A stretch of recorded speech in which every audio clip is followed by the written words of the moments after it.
আপনার দলের রাজনীতি যদি মানুষের কল্যাণে হয়ে থাকে তাহলে কখনো মানুষকে মারতে পারেন না, কখনো মানুষকে আয়না ঘরে বন্দি করে রাখতে পারেন না, কখনো মানুষকে গুম করতে পারেন না। এটা কোনোভাবেই হয় না, কোনোভাবেই করা যায় না। তাহলে আওয়ামী লীগের রাজনীতি কার কল্যাণে ছিল? কেন আওয়ামী লীগ রাজনীতি করলেন এই 16 বছরে? তাহলে আওয়ামী লীগের উদ্দেশ্য কি ছিল? আওয়ামী লীগের উদ্দেশ্য যেটা ছিল, আমাদের কাছে যেটা মনে হয়, সেটা এই বাংলাদেশে মানে গণতন্ত্র থাকবে না, এই বাংলাদেশে কোনো রাজনৈতিক দল থাকবে না, শুধুমাত্র থাকবে আওয়ামী লীগ। আওয়ামী লীগ এটাই 16 বছর চেয়েছিল, যার কারণে আজকে দেশের মানুষকে গুম করেছেন, খুন করেছেন, আয়না ঘরে রেখেছেন। আপনি একটি জিনিস চিন্তা করেন, আপনি যদি বিবেকমান মানুষ হয়ে থাকেন, তাহলে একটি সেনাবাহিনীর মেজর তৈরি করতে, কর্নেল তৈরি করতে সরকারের কোটি কোটি টাকা খরচ হয়। আর সেই আওয়ামী লীগ তাদের শখ করে বিডিআর দরবার হলে যে সেনাবাহিনীর অফিসারগুলোকে নিরপরাধ মানে পাখির মতো গুলি করে মারা হলো, তাহলে কোন সরকার পারত?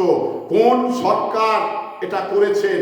সারা বহির্বিশ্বে কোনো জায়গায় এই ধরনের নজিরবিহীন একটি ঘটনা আমি দেখিনি, শুধুমাত্র বাংলাদেশেই দেখেছি।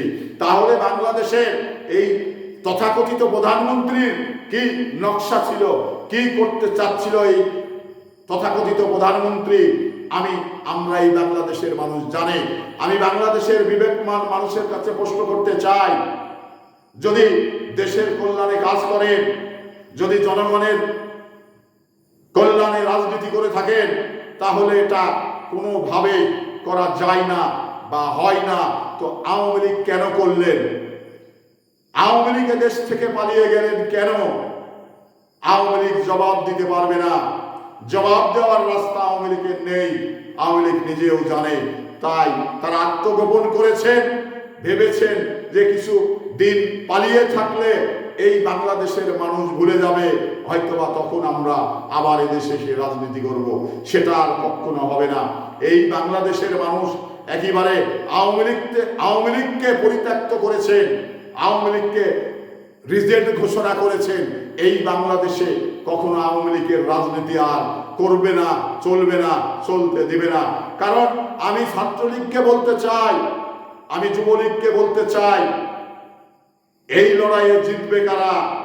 বঙ্গবন্ধুর সৈনিকেরা। এই কথা ভুলে যাও, এই কথা মুছে যাও। যদি লেখাপড়া করার ইচ্ছা থাকে তাহলে রাজনীতি ছেড়ে লেখাপড়া করো।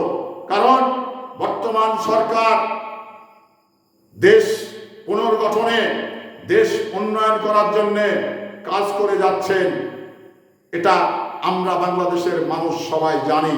তো ওই বঙ্গবন্ধুর সৈনিকের স্লোগান আর বাংলাদেশে চলবে না। যদি স্লোগান দিতে হয় তাহলে কলকাতা বা দিল্লিতে এগুলো বসে দিতে হবে, বাংলাদেশে চলবে না, শুনবে না মানুষ।